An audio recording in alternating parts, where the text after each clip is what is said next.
we're hoping, we're all hoping. Hey, you guys are obviously live. I'm sorry about the headache. I'm sorry about the mess. We thought we had it all figured out, and then in the middle of going live, it changed the game on us. Well, we didn't do our homework beforehand, but that's okay. Toronto, yeah. Crystal, Texas, Rob and Charles, Montana, Becky, sorry, I was reading, Brazil, and Alan's ready to get going. So sorry if I didn't mention everybody. That's awesome that you guys are coming from all over the world, it sounds like. This is just obviously a very impromptu situation we're doing here today, and we're going to get better at this. But I really think it's important that we get live, because what I'm learning is in the chat you guys have such great questions, and it's by the time I get to making another video 2 or 3 days down the road, I can't. There's no way I can stay on subject and get all my jobs done. I'm a boat captain, I'm a husband, I'm a father, I'm a farmer, I'm so many things. Part-time. Yeah, but that's the one I'm best at, actually. A lot of practice. So for me, I think it's just, I'm such an impromptu guy to begin with. People that know me, I'm a conversationalist. So I'm really a whole lot better. We're having connection issues. I'm a whole lot better going live. Netherlands. And I'm very, my interaction with people is what I do for a living. I'm not a writer, I'm not a reader. You guys probably know by the spelling in my chat that I'm not a writer. I'm a one-on-one individual. I love talking with people of all, from wherever you come from. And that's my strength in life. That's what I do, and that's what I do well. My background, obviously, is in economics and billionaires and dealing with high finance and whatnot and understanding how they do it, but also in Forex trading and also in my love or passion for people to come from the bottom up. And that's really because the wealthy want to see you succeed. And I know a lot of people don't understand that, but it's really true.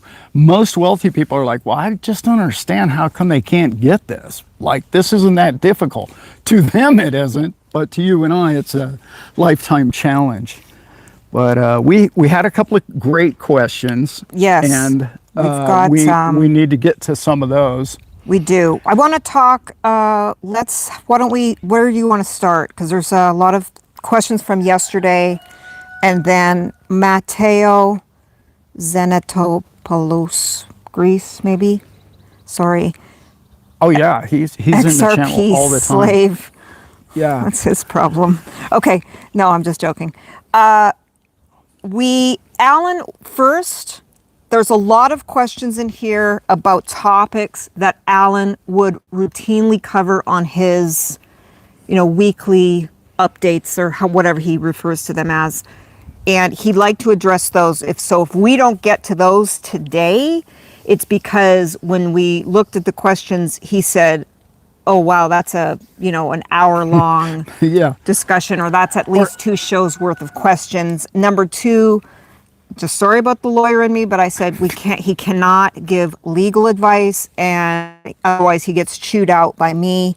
Right. Every time I hear him give something that I think sounds like legal advice or financial advice, financial advice. And so anything that's asking, should I do this, or should I invest here, or should I do this, or he just can't do it. Number 1, into things, the SEC and some other people would be disappointed in him. And we don't need to upset them any more than they already have lost their complete minds. And then we had a wild hair. What do you call that? Sure. We got a wild hair up our butt for an idea, and that is a lot of people asking about XRP, what's happening with the litigation, and so on.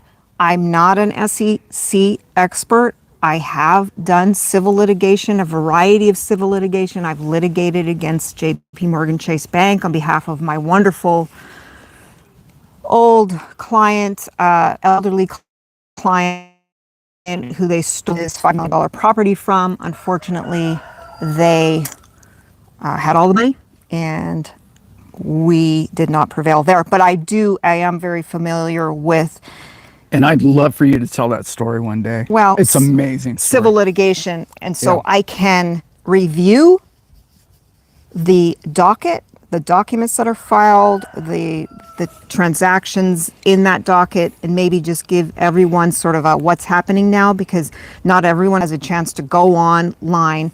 Try and find that lawsuit was very difficult, even for me.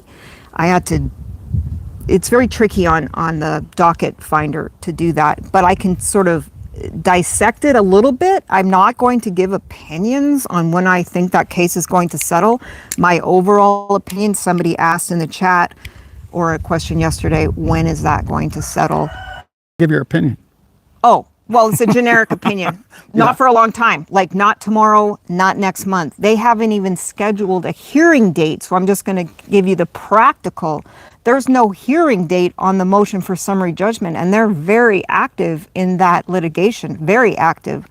There was a document filed 2 weeks ago just going through all of the objections to a certain experts and some other things, just an order just on that. There's no hearing date set.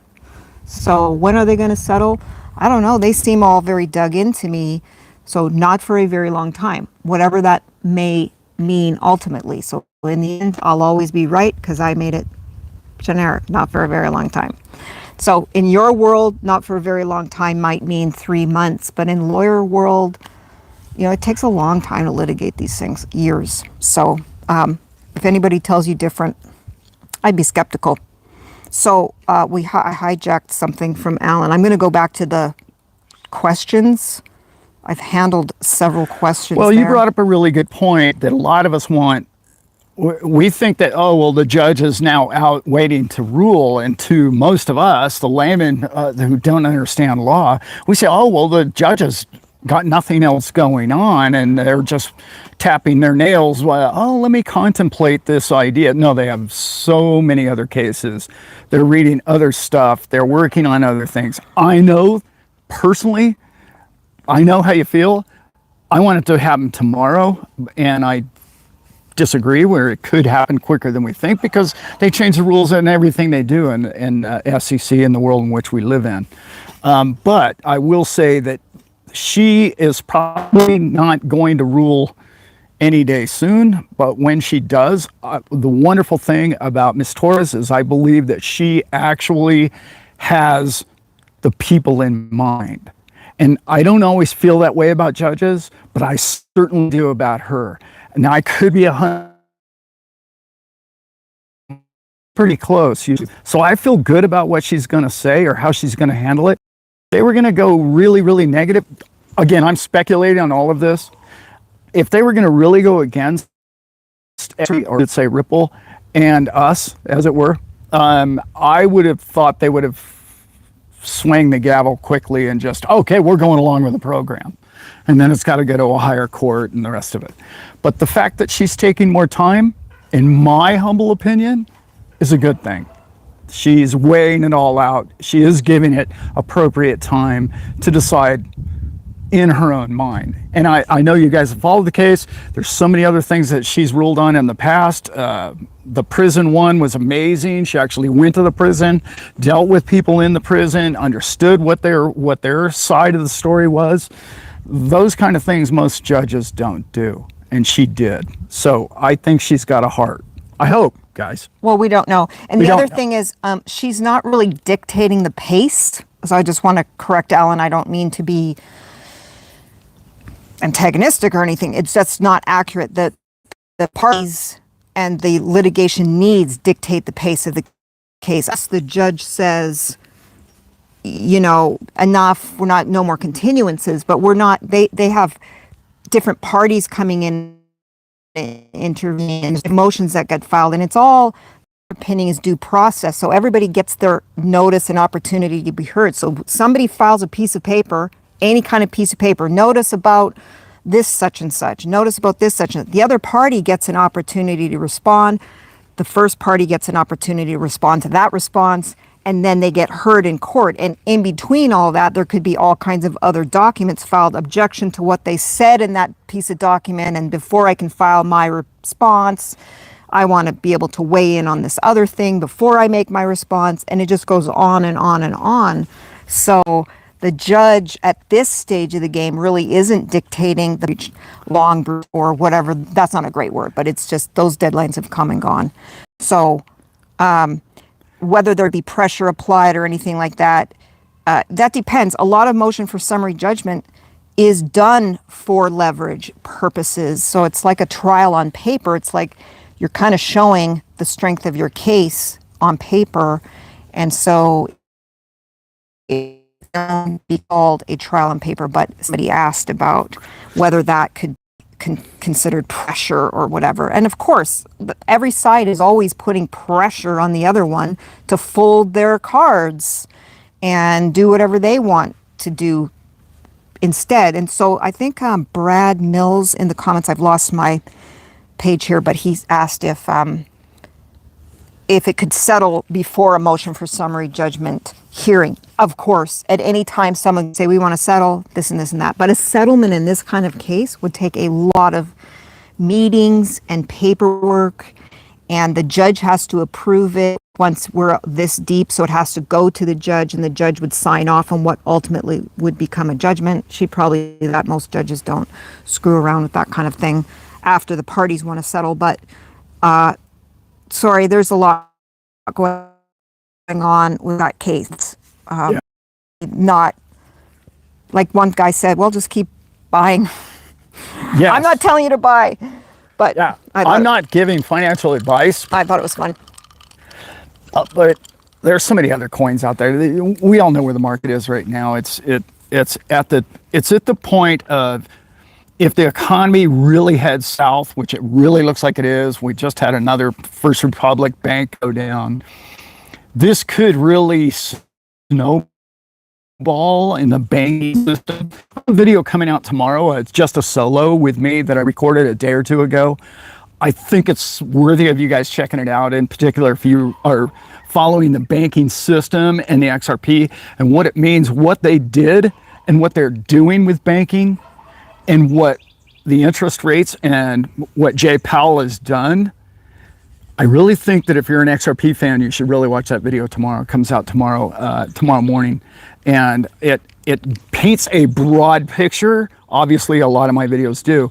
But it gives a new concept and a new understanding of what could happen if they got out of the way and allowed the progress of technology and man to go forward. And it's a concept that I've been working on for a long time. And it's very simple, but it's so simple to me. But, you know, Federal Reserve's involved in the rest of it. So we know how that goes. So look forward to that tomorrow. We had some other fun questions. We what did. are they? I was trying to get to them. Farming, I know we'll lose. Oh, boy. I just said farming and we lost 3 viewers, so that's great. But that's fine. This was just a test run anyway. They were talking about, like, I think Lisa D asked, and I don't know if she's here, but Lisa D is a sweetheart. She's been with us forever on this channel, and we've actually met. She came to the boat that I'm a captain on, and that was a fun day. And we really, she's the best friend of Stacy, who did the interview of me. If you've been to my channel and saw the interview about my earlier life and boating and when I was a ski instructor, a younger man. And that interview is on my page, thecryptocrew.com. You can check that out. And that's done by a lady by the name of Stacy. Oh, Stacy. Stacy, did we lose the live stream? Lose the live stream? No, we're good. No. Okay. It's kind of tricky. I don't know. It gives us all kinds of warning message. We're losing. Okay. We're losing viewers, but we have the most important viewers here. That's right. So I mentioned farming, and I literally, it was like, whoop. Yeah. No. I wanted to get back to the, we recommend, what are our, what do we call them? No, what we do. Yes. Okay. That was a gentleman that asked that question. Oh, sorry. I can't remember. Sorry, brother. I didn't write your name down, but the question We're basically in was California. other Gender's a than fluid concept. other than I have solar and we have good well and clean water, what would you add beyond that for a small farm? And both of us said the same thing at the same time. You need a handyman. You either need to be good with your hands, know what you're doing, understand the basics of electricity and plumbing. If you don't know that, you need to go to YouTube and figure that stuff out. But you have to be somewhat mechanically inclined. You need a good pickup truck. You need really good fencing. If you're going to have livestock or dogs, you've got to have good fencing. And just a desire to do it for the reasons of self-sustainability and not for profitability. If you can understand that you're doing a favor to you, your family, and your friends, and the people that love you and you love, that you can help them out if there were a time of need in the future, that you would have the ability and the facility to do so, that should be reward enough. Don't bank on the fact that you're going to be profitable. It's going to... Now, again, if XRP moons and we go through the roof and it just goes crazy, you're probably going to buy a really nice farm that's already functional. But to compete with the likes of Costco on a product level is almost impossible, no matter what your product is that you're farming. That was that one. There was another question about how do we feel about living in California because of the bureaucracy. I could go on for days about that one. That one's kind of tricky. I like to see the rose-colored glasses of life, as people will tell you. I don't find it to be that big of a deal. I really don't. Where we live is not what most people would consider California.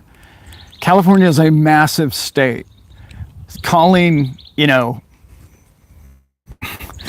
Calling where we live California is a stretch. We live in the middle of the mountains, and we can literally pick a gun up and shoot it right now. And all our neighbors do it every day. It's not a big deal. I'm going to say 70% of the state of Texas, you can't just fire a weapon outside of your house. So it depends on where you live in California. Now, is the government...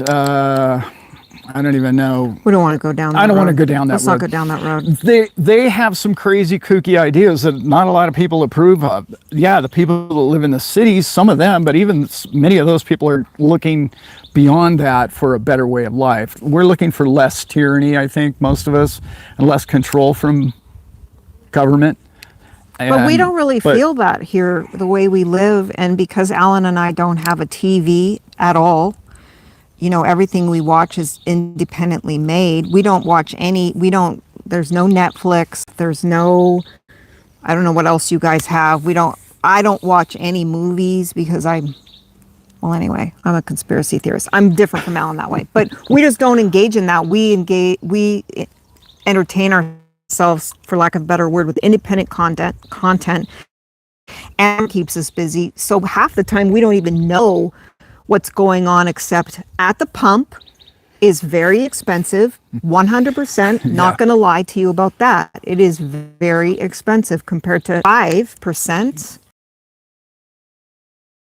We bought under, we didn't buy to max out our mortgage payment and then, right, struggle every month to make the payment. We bought something really cheap. That's because I have Mr. DIY. We bought a 40-year-old trailer that was sky high and rat poop everywhere. And I mean, he didn't even show me the place. He's like, oh, don't worry, I got this great place.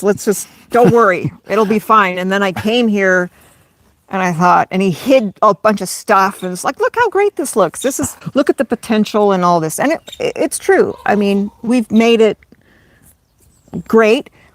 But again, because our mortgage payments were not through the roof, we had the extra discretionary income and we were able to, we stopped renovating the house and we put it all on the pigs and the chickens now, but that's a different. And the solar panels. And if you start a new farm too, just pick one name, try it, and then go to the next. Unlike Alan and I, who we picked 5 different things, and all of a Everything. sudden, turkeys, chickens, puppies, piglets, garden, a 90 by 30 garden that's, in weeds Yeah. right now because the winter.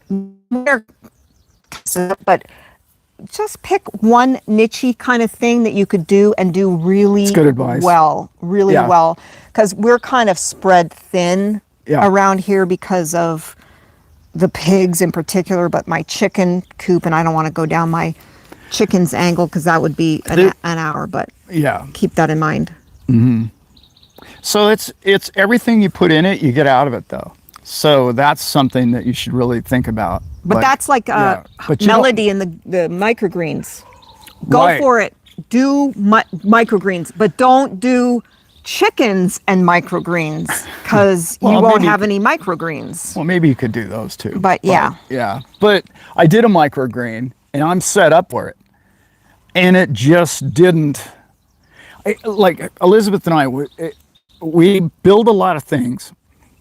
I build a lot of things with hopes and dreams of using them, but also they're for sustainability. Like I can grow lettuce in the winter if I need to, because I built the facility to do so. That doesn't mean I'm going to grow lettuce 24 hours a day, 7 days a week, year round.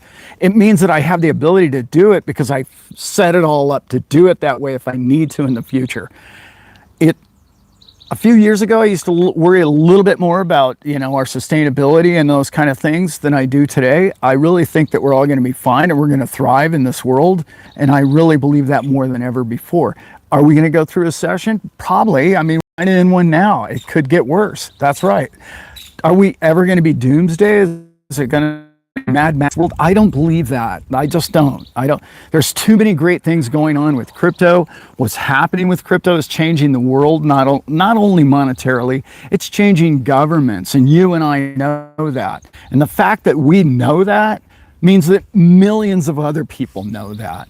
And we don't just need the SEC in Washington to figure out what the world's going to do next week, because the world's doing it around them. That's what we're all doing.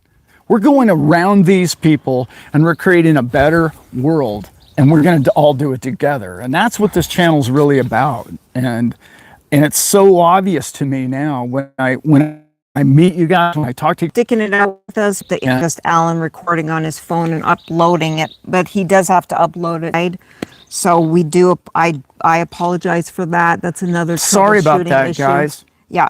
But trial and error. So we'll make this short then. Yeah.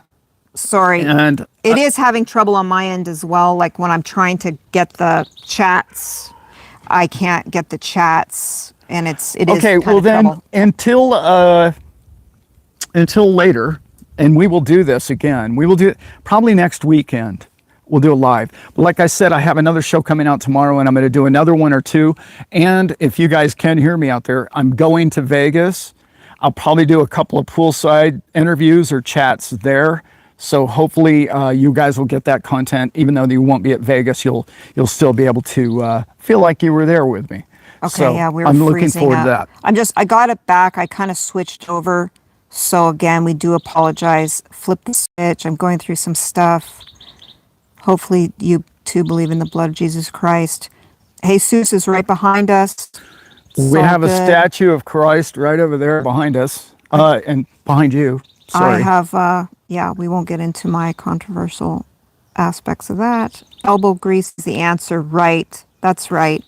And that's what we would say around here. And you need to be prepared, I guess, with farming too, is 2 full-time employees and a farm. Tricky. Impossible.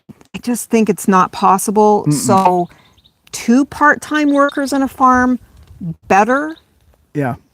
1 very part-time person and a dedication to being like MacGyver everything is great. Somebody with critical thinking skills that can go on YouTube, can look at a few videos and figure out how to kind of jimmy it all the videos together, because people, they explain things the way their minds work, and then you have to be able to kind of go, well, yeah, okay, I got it. I got a plan. I got a game plan. And then one of the big things we encounter is you fix something and it could be broken in a week. It could be, again, back to square one in a week. In a day, the pigs get loose and you go and you think you fixed their wagon or whatever. You're not going to, you just have to understand that it's just a maintenance thing. It's just constant. If you see the farmers around here and their cattle, they constantly walk fences. And you've heard that expression about fences. Riding fences. That's what they do. They keep their cows in because the cows, they lean over and they want the grass on the other side of the fence. It is true. We see it all the time. So that is another thing. Just keep it real. You have to have a lot of patience and tolerance for farming. Yeah. And one good thing that I always mention is about farming and an appreciation for factory farms and mucho respect for those farmers, because we do understand now why the systems they put in place to do what they do, to feed a lot of people, to manage all that hassle, the annoying stuff that these animals do every day. And I do appreciate it a lot more. Do I want to eat it? No, but I do sometimes. It feeds billions of people. It feeds billions of people. And until you have a farm, you don't understand. And to scoff and you watch these slaughterhouse films and whatever, it's very dramatic. I know it's very dramatic and it's very traumatizing to the animals, but in some way, there's no better way to do it if you want to profit, and people always want to profit, right? So have that in mind. Well, the big issue there is what they've done to the farmers. And this is a crime in this country and globally. And they've done it through the markets. Okay? They've done it through the futures market. I've talked about this before in this channel. But they control the price of grain and feed, what the farmer gets for it. There's no reason why even a vegetarian farmer, okay, they should get top dollar for their product, okay? And Wall Street should get bottom dollar for their product. Well, that's flipped, because the most important thing in your and I's life is water and food, okay? They should be the most important people in our economy, and they're not. They're like being treated worse and worse and worse, and you have to commercially farm and you have to expand and get larger and larger and larger just to make a dollar, okay? That is all from the manipulation of the markets and the prices at the top. They control it. And the fact that that's not a free market is destroying what should be a great old farm or product that used to be high quality has gone downhill because of the chasing of profit or sustainability for their corporation. A farming company cannot sustain itself because of the way they manipulate the price of every product. And it's sad. And we as consumers are to blame as well when we don't buy local, when we don't, and I go to Costco. So when we don't buy local, when we don't support the local farmer by going to the farmers markets, when we go to Kmart or Walmart or whatever, instead of the mom and pop store that has to charge a little bit more because their rent is higher and whatever, we don't do that.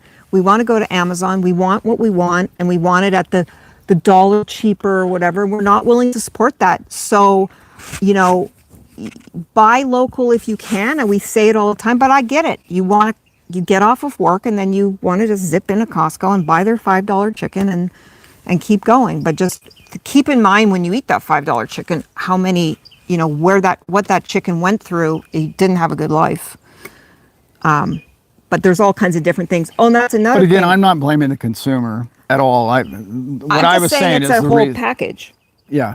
I was adding that, but yeah, it's just a whole perspective on everything. Or like Alan and I raised chickens and we let them free range. Well, guess what? A free range chicken doesn't taste like a plump Costco chicken. No. It's a different thing, and you have to. They're a little tougher too. Whoa. Okay, we have not real tough, but they're tougher. Yeah, just have to cook them slower to change your whole way of doing things. Slow. You have to slow down. And that's something you have to learn also with a farm, is just slow it down. Well, how many people did we have watching? We have a few. They say that our connection has been restored somewhat. I think it's because I was screwing around and flipping back and forth and using bandwidth, trying to get on the other channel. We should have wrote the questions down, but we've been doing a pretty good job of remembering. Just remember all your crypto questions. Alan is going to be talking about those, and if he doesn't, you can do it next Saturday. We're going to come on here. We're going to do a better job about the connection. Hopefully rope Brent into this. I'll give you my, 2 cents about whatever, and then I'll be taking off. Brent, just so you guys know, Brent and I show will be, when we go live, will be a lot more crypto specific, okay? When I do a show with Elizabeth, she's considering, if you guys are interested, put it down below. By the way, hit like if you can on this video. Shoot, I always forget to ask that. Sorry. But if you like it, this one's a little rough. I can see why you probably didn't like this one. Some people really like it. They are very appreciative. But Elizabeth, I think, is going to add some legal content for the XRP crowd that we all there about that. She won't necessarily answer all of those questions because I know we all have a million of them. But she can give us maybe an update weekly on that, if you guys are interested in her continuing. And predictions, period. I'll give the predictions.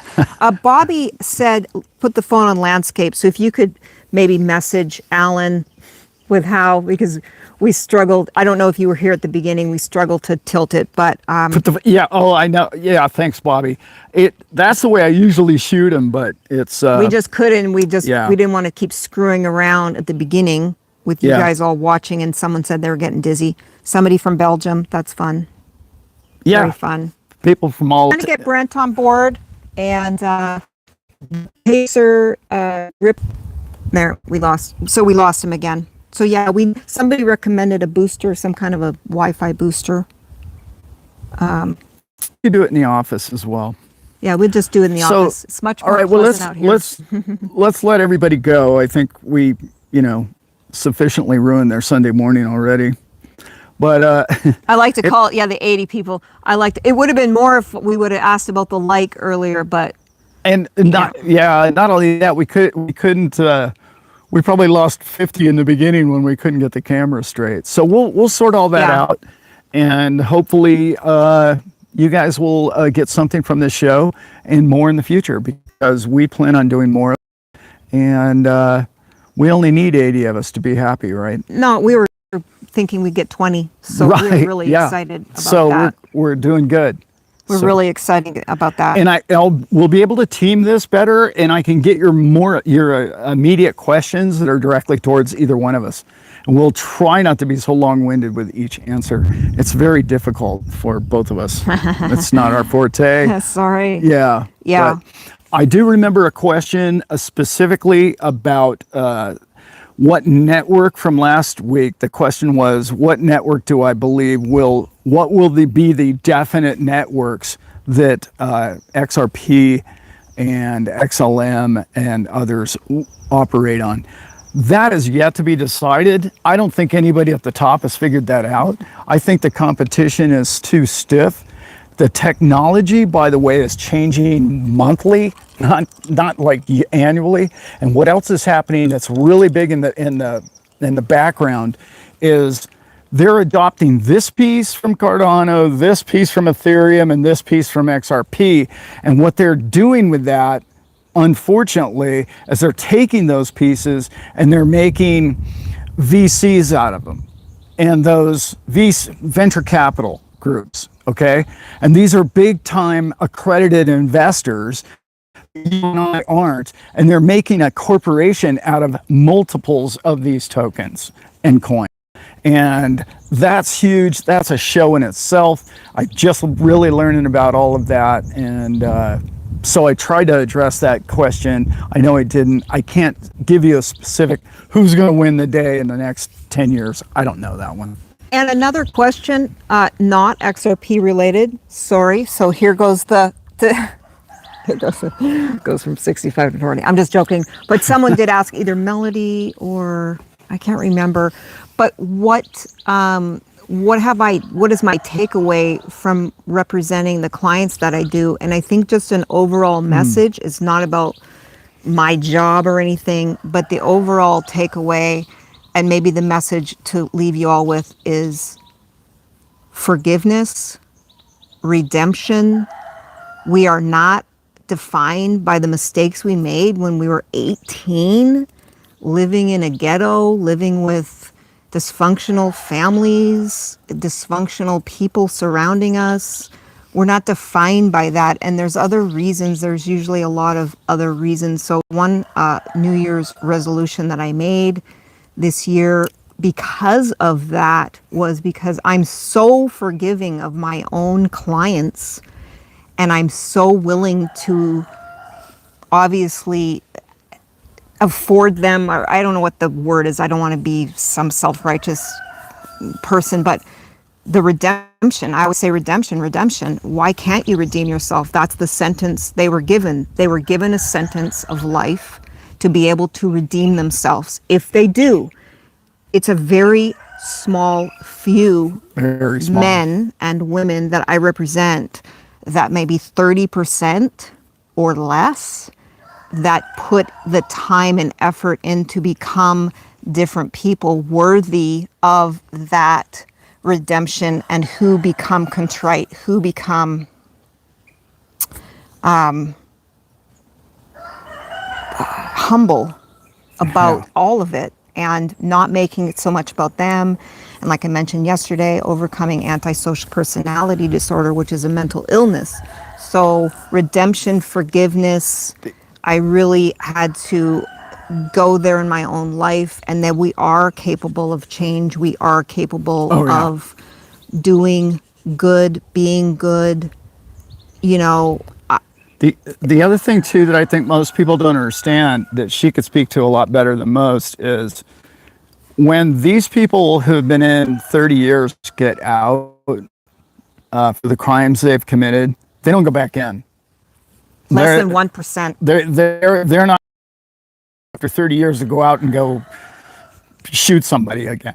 But a car robber or a thief that only stayed a few years in prison, they go right back into the same thing. A lot of people don't know that. So the people serving life sentences, which means the judge decided that if they put the work in, they would be worthy of a second chance. The other ones don't have to program before they get out and have to become different people. They don't change. They don't change. Yeah. And so that's really a lot different. So just think about it. Think about it. Were you the same person are you the same person you were when you were 18? Last week. You know, have you ever had a drink, several drinks, and drove on the road? Because those people are serving life sentences when they repeat that crime. So I can't really judge. I mean, if you're a lot of Christians in the group, I know you're very supportive of what I do, but the Christian way is forgiveness and redemption and repentant. Are you repentant?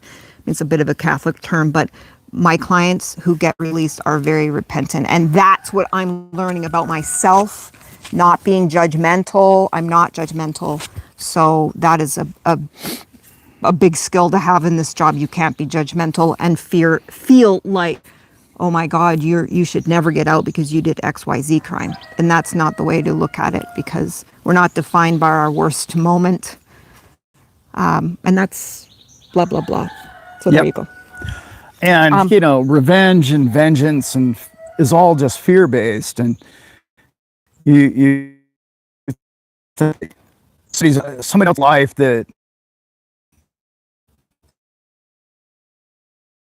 somebody else's life has been occurred to them, and you take it personally because you assume that, that could have happened to me. That's true. But the bottom line is, when you hate something or somebody, it eats you from the inside. And now you're hating somebody or something that you don't even know anything about. You don't know the circumstances. You don't know how it occurred. You don't know why it occurred. And that's really hard to be forgiving soul walking this planet. okay, and have that chip on your shoulder everywhere you go. Well, that person did that. I have to write them off in society. It's difficult, I know, for all of us, because we all think that there's so many people getting away with so much stuff that we don't approve of. But the bottom line is that making you happy at the end of the day? And you have to find your inner peace for you, not for someone else's life, because playing referee to other people's lives is a no-win game. It really, I see people my age that are just miserable and they're bitter, sad because they haven't found passion or compassion for others, regardless of what the rules are. And to get away from that just briefly is, and I'm not making any kind of commentary about what it might be like to be a victim of a crime, a very serious crime, and then look at somebody who is getting a second chance, because I'm acutely aware of that, and I meet those victims every day in the hearings that I'm at. So for that, I don't know, if somebody hurt Alan or Brent, I don't know if I would still feel like, oh yes, forgive and be redemption, and look how they went and got a GED and they did some self-help classes. Trust me, I don't mean to be disrespectful of that, because I have no clue whatsoever. But I'm just saying what I've gotten out of it, and that is that we all should be forgiving each other. And I've been held up personally, gunpoint twice, and one time in the store that I was a manager of, the gun went off. It was an individual was shot, and right in front of me, feet away from me, and so I know. I don't know, because I wasn't a victim of it necessarily, although there's nothing fun about a shotgun in your ribs, which I've had, especially if somebody's high on drugs. But I can't speak to anybody that's lost somebody personally like that. It's just, again, that's a judgment thing, and that's like, how would I ever put myself in their shoes? It's impossible.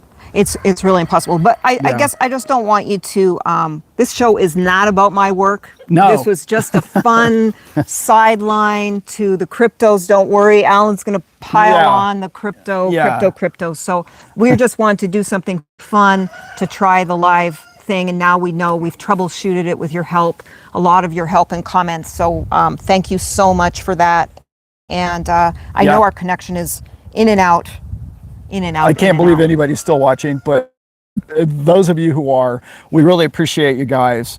We believe that to be true. And we're going to learn how to, well, Alan's going to do, because I have thing on, open it up so you guys can join as well, or be able to comment better than just the live chat, just scrolling. But with Brent's help too, it should be great. Okay, guys, I say we close this thing up. Yeah, we really appreciate everybody who came with all your kind words and your patience. Thank God for patience. Yeah. I don't even know that we'll post this, but... Yeah, you might as well. We'll check it out and see how bad it lags.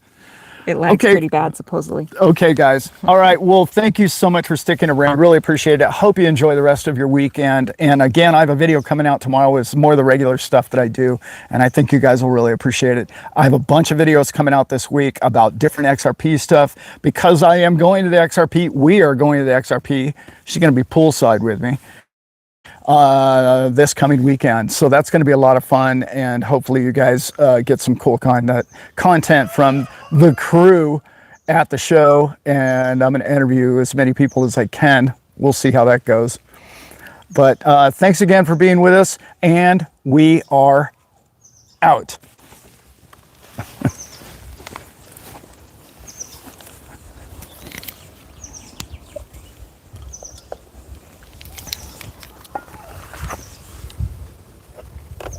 Got it figured out? That's the comment button.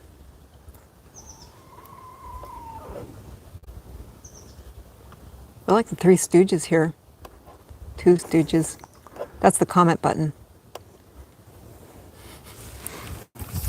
Oops. Hang on. You're hitting that comment button.